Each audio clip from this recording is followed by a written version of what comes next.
Bonjour tout le monde et bienvenue dans mon atelier. Je suis Diane Désiel et aujourd'hui je vous propose une vidéo un petit peu différente.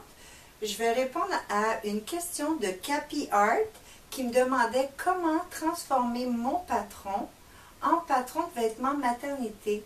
Alors je vous montre à faire le patron et les développements pour un corsage avec un petit bedon rebondi.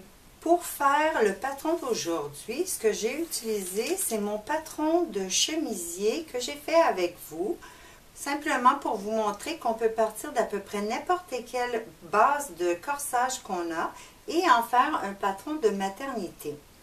Alors, je prends mon chemisier ici et je vais plier directement au centre devant, alors avant la croisure. Ensuite, ce qu'on va faire, c'est pas d'ajouter à la médiane, on va garder, comme vous l'avez vu pour l'échantillon de la présentation, on va garder un vêtement où le devant est au pli du tissu. Alors, ce qu'on va faire sur notre patron, on va déterminer 3 endroits où on va ouvrir pour donner le volume nécessaire au niveau de l'abdomen ou du petit bédon. Alors ici, à partir de mon chemisier, j'ai déjà un cran et je vais utiliser la référence du cran pour une première ouverture et je vais placer une deuxième référence sur la couture d'épaule ou la couture d'empiècement pour le chemisier. Alors ma deuxième ouverture ici, numéro 1, numéro 2, et ma troisième ouverture, je vais la faire dans la partie du bas de l'emmanchure. Alors juste ici, mon ouverture numéro 3. Ensuite, vous allez prendre votre longue règle et venir tracer une ligne jusqu'au bas. Est-ce que la ligne doit être directement parallèle à la médiane? Pas nécessairement parce qu'on va faire une ouverture, mais ce n'est pas une ligne de style qui va apparaître. Alors présentement, je vais ouvrir, je vais tracer ma ligne. Même chose pour les deux autres ouvertures planifiées. Alors, vous voyez bien mes 3 lignes d'ouverture. Maintenant, ce que je vais faire, c'est que je vais tracer la première partie, donc de la médiane jusqu'à la première ligne d'ouverture. Maintenant, je vous donne des mesures approximatives. Ce sera à vérifier une fois toutes les ouvertures réalisées pour savoir si vous avez la bonne quantité. Mais j'ai déjà fait un patron et ça me donnait exactement ce qui était nécessaire pour le petit bedon qui respecte les grandeurs de faux bedons vendus dans le commerce. Alors ici au bas, je vais venir ajouter 4 cm vers la latérale. Je vais venir retenir mon patron au niveau de la couture à l'épaule et simplement pivoter mon patron jusqu'à la marque de 4 cm.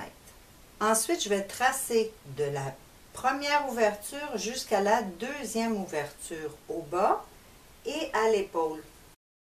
Encore une fois ici, on va venir ouvrir de 4 cm. Alors, je viens mesurer vers la latérale 4 cm.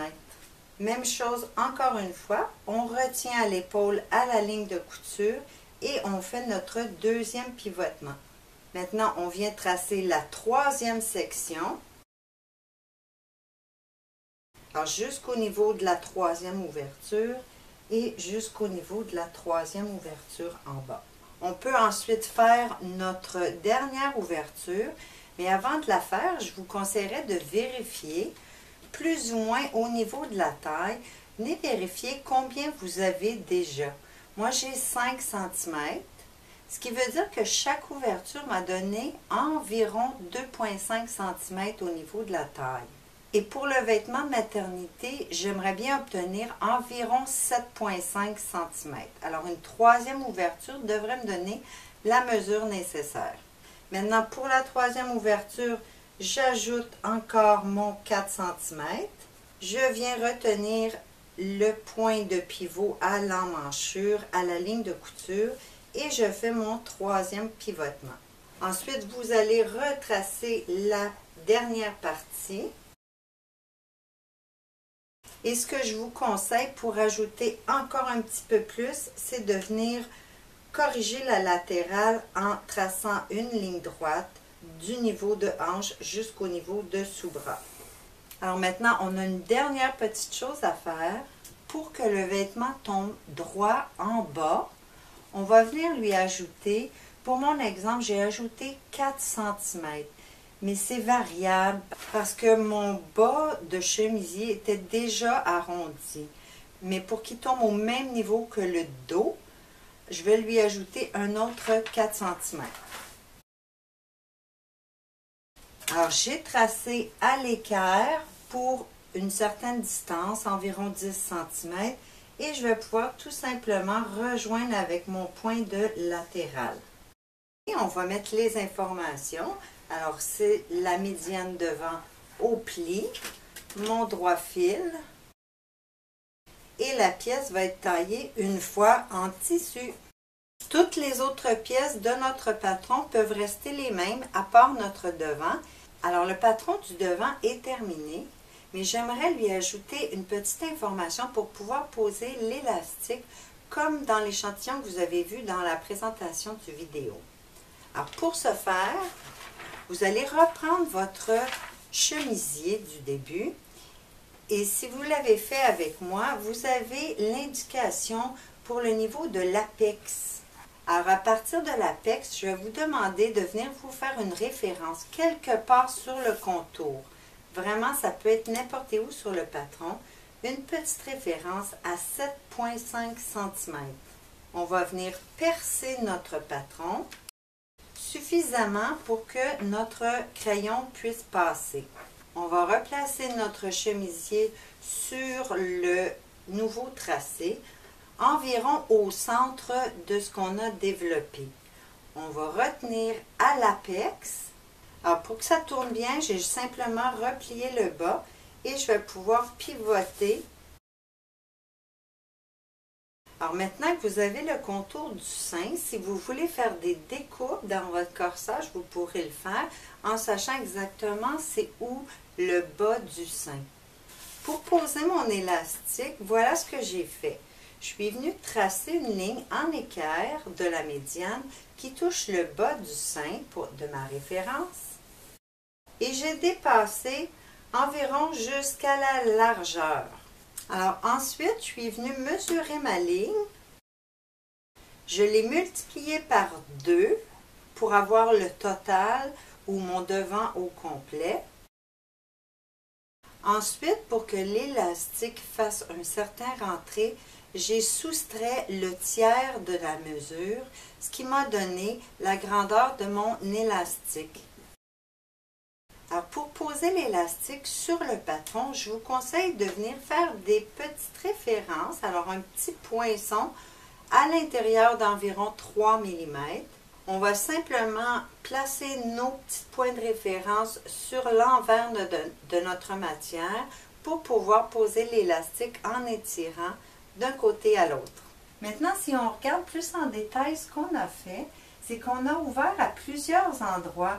Alors, au lieu de créer et de faire simplement un grand godet au devant et que le devant du corsage vienne faire une pointe, on a distribué à 3 endroits sur le patron. Ça vient tomber bien droit. Si on regarde de profil, on voit que ça tombe bien droit au devant. La latérale, alors j'ai simplement épinglé parce que le dos n'est pas fait. Mais si on regarde notre latérale, on s'aperçoit qu'elle tombe toute droit. Au lieu d'utiliser le supplément qui était au dos et de faire dévier notre latérale, comme ce serait le cas si on faisait le chemisier simplement plus grand. Alors maintenant, je vous montre la camisole qui est en dessous. Et on voit ici le problème quand on garde des vêtements réguliers et on les porte avec notre nouveau petit bedon. La couture vient se courber là où le volume est le plus grand. Et l'autre chose qui arrive, c'est que le devant du corsage va remonter. Même si on le tire, après quelques minutes, il va simplement remonter. Alors, si ça vous intéresse de voir comment on ferait les modifications qui seraient tout à fait différentes pour les tricots, vous me le laissez savoir. Puis aussi, pour faire l'échantillon ou la vidéo d'aujourd'hui, ben, j'ai dû me créer un petit bedon. Alors, je vous laisse voir le petit bedon pour vous donner une idée. Alors, si vous voulez voir comment créer cette forme-là en 3D, comme c'est très dispendieux, si on veut se procurer un petit bedon, maintenant ce qui est sur le marché, c'est les bedons en silicone et ça coûte quelques centaines de dollars. Alors, si vous voulez vous faire votre petit bedon pour pouvoir voir la tombée de vos vêtements de maternité, ça aussi, vous me le laissez savoir. En même temps, c'est un bon exercice pour apprendre à faire les formes 3D. Alors ça, c'est mon petit bedon pour les moulages ou simplement pour essayer les vêtements de maternité, pour savoir à peu près le format dont vous aurez besoin. Les mesures que j'ai prises sont celles du bedon en silicone qui est vendu sur le marché. Alors, j'ai essayé de reproduire le plus précisément largeur, hauteur et profondeur. Alors maintenant, si on regarde l'intérieur, j'ai fait la forme pour qu'elle soit arrondie aussi à l'intérieur pour suivre la forme du corps. C'est tout pour aujourd'hui. J'espère que la vidéo vous sera utile. N'oubliez pas de me laisser savoir si vous voulez des informations pour les vêtements de maternité avec des tricots et si vous voulez voir la création du petit bedon. Merci d'avoir été là. À bientôt.